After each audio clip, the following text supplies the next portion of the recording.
Hi good morning అందరికి. మా ఆయన 4 బర్నర్ స్టవ్ అయితే ఆన్లైన్లో ఆర్డర్ చేశారండి. 6500 అలా వచ్చింది.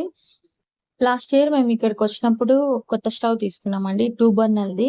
అది ఫ్లేమ్ సరిగా రావట్లేదు, అందుకే ఈ స్టవ్ అయితే తీసుకున్నాము. అది కాకపోతే ఈ ఇయర్ మా పిల్లలు ఇద్దరు స్కూల్కి వెళ్తున్నారు. మార్నింగ్ ఫాస్ట్గా వంట అవ్వాలంటే ఆ స్టవ్ మీద అయితే అవ్వదు, అందుకే 4 బర్నర్ కావాలన్నాను. నేను లాస్ట్ ఇయర్ అడిగాను, యాక్చువల్గా అయితే 4 బర్నర్ కావాలి ప్లస్ గ్లాస్‌ది కావాలని అడిగితే మా ఆయన గ్లాస్ వద్దు అని చెప్పి అన్నారు. మా ఆయన గ్లాస్‌ది ఎందుకొద్దన్నారంటే, మా ఇంట్లో ఒక ఇన్సిడెంట్ జరిగిందండి.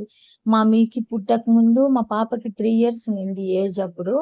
అప్పుడు మా అమ్మ స్టవ్ పైన పప్పు పెట్టింది. దేనికంటే మా అమ్మ దాల్చా వెజిటబుల్ రైస్ చేయమని చెప్పాను నేను మా అమ్మకి. అందుకని పప్పు బా ఉడకబెట్టేదానికని చెప్పి కుక్కర్‌లో విజిల్‌కి పెట్టిందనమాట. ఆ కుక్కర్‌ది గ్యాస్కెట్ సరిగ్గా లేదు.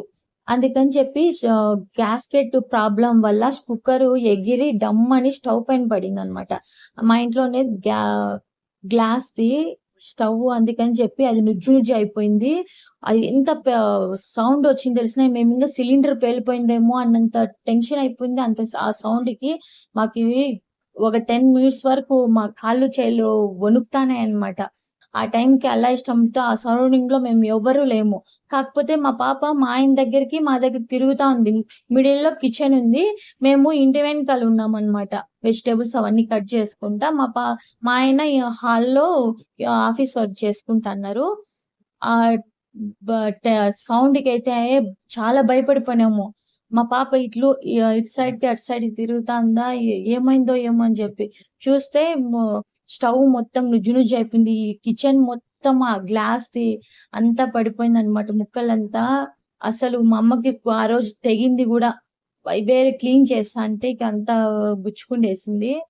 ఇంకా అప్పుడు డిసైడ్ అయ్యారు మా ఆయన, ఇంకా గ్లాస్‌దిగా స్టవ్ తీసుకోకూడదు అని చెప్పి.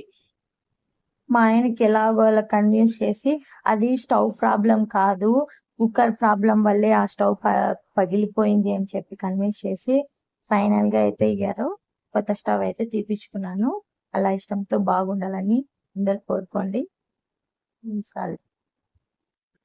కొత్త స్టవ్ గదా, అందుకే ఫస్ట్ పాలు పెట్టాను.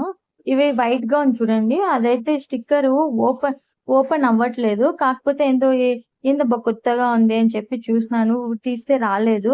కాకపోతే ఈవినింగ్‌కి అది చూస్తే నల్లగా అయిపోయిందనమాట. ఇది తీసుకోవాల్సిందే.